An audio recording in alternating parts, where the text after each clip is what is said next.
നമസ്കാരം.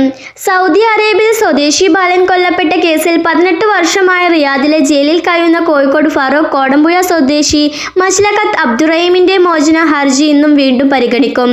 ഇന്നും മോചന ഉത്തരവ് ഉണ്ടാകുമെന്നാണ് പ്രതീക്ഷിക്കുന്നത്. ഉച്ചയ്ക്ക് ശേഷം ഇന്ത്യൻ സമയം 3 മണിക്കാണ് കേസ് കോടതി പരിഗണിക്കുന്നത്. പ്രാദേശിക സമയം 12:30യോടെയാണ് റഹീമിന്റെ കേസ് കോടതി പരിഗണിക്കുക. കഴിഞ്ഞ 2 തവണയും കേസിൽ വിധി പറയുന്നത് മാറ്റിവെച്ചിരുന്നു. അതുകൊണ്ട് തന്നെ ഇത്തവണ മോചന ഉത്തരവ് ഉണ്ടാകുമെന്നാണ് പ്രതീക്ഷ. ഡിസംബർ 8-ന് മാറ്റിവെച്ച കേസ് 4 ദിവസം കഴിഞ്ഞ് വീണ്ടും പരിഗണിക്കുന്നത് ജയിൽ മോചനത്തിന് മറ്റു തടസ്സങ്ങളൊന്നും ഇല്ലാത്തത് കൊണ്ടാകുമെന്നാണ് സഹായമതി വിലയിരുത്തുന്നത്. മോചന ഹർജിയിൽ ആദ്യ സീറ്റിംഗ് ഒക്ടോബർ 21-നാണ് നടന്നത്.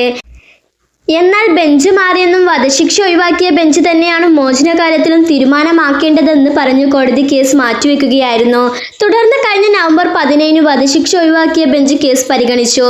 എന്നാൽ വിഷയം സൂക്ഷ്മമായി പരിശോധിക്കേണ്ടതുള്ളതിനാൽ മറ്റൊരു സീറ്റിംഗ് ആവശ്യമുണ്ടെന്ന് പറഞ്ഞ് കേസ് മാറ്റി. ഡിസംബർ 8-ന് നടന്ന അടുത്ത സീറ്റിംഗിലും വിധി പറഞ്ഞില്ല. പ്രോസിക്യൂഷന്റെയും റഹീമിന്റെയും ഭാഗം കോടതി ഇതിനോടകം കേട്ടതിനാൽ വിധി നീളില്ലെന്നാണ് പ്രതീക്ഷ. സൗദി ബാലന്റെ മരണത്തിൽ വിശദമായ സത്യവാങ്മൂലവും കണ്ടെത്തലുകളുമാണ് പ്രോസിക്യൂഷൻ നൽകിയിട്ടുള്ളത്. റഹീമിന് ഇക്കാര്യത്തിൽ പറയാനുള്ളതും കോടതി ഫയലിൽ സ്വീകരിച്ചു. ഇനി ഇവ പരിശോധിച്ചുള്ള കോടതി വിധിയാണ് പ്രതീക്ഷിക്കുന്നത്.